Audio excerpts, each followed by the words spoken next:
शेतकरी मित्रांनो, नागपंचमीच्या दिवशी ही गोष्ट तुम्ही अजिबात करू नका. कारण की नागपंचमीच्या दिवशी कोणती गोष्ट करू नका हेच आपण या व्हिडिओमध्ये सांगणार आहोत. तर मित्रांनो, शेतकरी मित्रांनो, नागपंचमीच्या हार्दिक हार्दिक शुभेच्छा. तर शेतकरी मित्रांनो, नागपंचमीच्या दिवशी वखरणी, कोळपणी, खुरपणी आणि काही कोणतीही गोष्ट खांदू नये शेतामध्ये. ही गोष्ट शेतकऱ्यांनी अजिबात करू नये.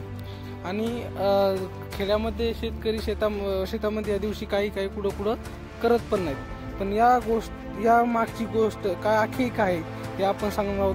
तर शेतकरी मित्रांनो, व्हिडिओ लास्टपर्यंत नक्की पहा. मित्रांनो, या दिवशी नागिनीचे 3 पिल्ल हे शेतकऱ्याच्या नांगराच्या फणानं मृत्युमुखी पडले आणि यामुळे नागदेवताचा कोप झाला अशी आख्यायिका प्रचलित आहे.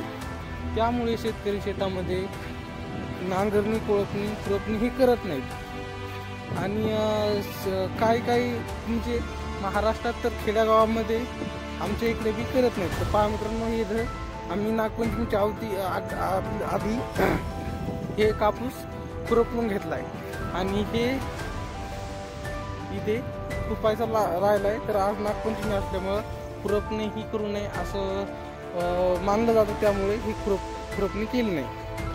मित्रांनो, तुम्ही कोणत्या भागातून आहात? तुमच्या इकडं नागपंचमीच्या दिवशी नांगरणी, खुरपणी असं काही म्हणजे कोळपणी, खुरपणी, वखरणी हे म्हणजे पाळी घालणे, आवताने हे करतात का नाही? तर तुम्ही शेतकरी असाल कमेंटमध्ये नक्की सांगा.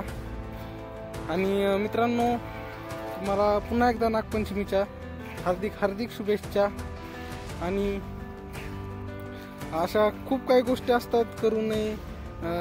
पुन्हा ते म्हणजे कोणत्या सणाला खूप काही वेगवेगळ्या गोष्टी असतात मित्रांनो.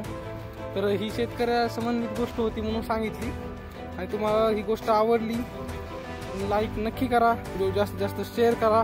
पुढच्या नागपंचमीपर्यंत हा व्हिडिओ सर्वत्र शेतकऱ्यापर्यंत पोहोचला पाहिजे. तर असेच आमचे नवनवीन व्हिडिओ पाहण्यासाठी चॅनलला सबस्क्राईब नक्की करा. धन्यवाद.